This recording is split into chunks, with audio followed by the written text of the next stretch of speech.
情傷，愛情受傷，可能身邊嘅朋友咧都有啲會經歷過呢一種嘅傷痛。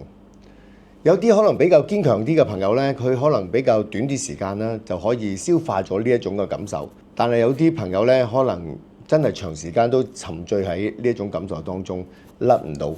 我接過嘅啲個案咧，最長嗰個40年，40年情傷，你冇聽過？所以其實情傷係可以可大可小嘅。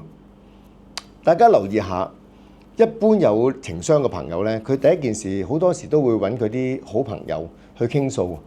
咁當然咧，作為好朋友，梗係願意去同佢開解、同佢傾啦。可能同佢分析成件事啊，點，你唔值得去為佢傷心，等等等等。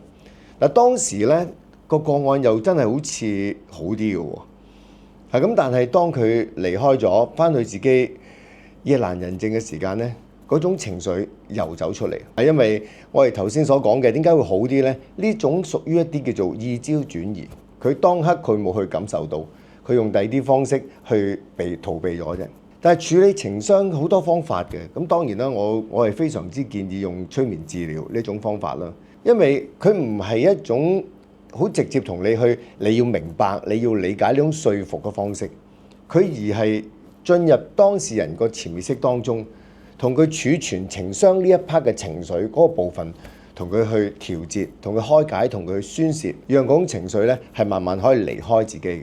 咁所以好多時點解話坊間啲人佢話當有情傷嘅時間，都會尋找一啲催眠治療師咯。記住啊，情傷可大可小嘅，係要及早處理。希望以上資訊幫到你啦，下次見。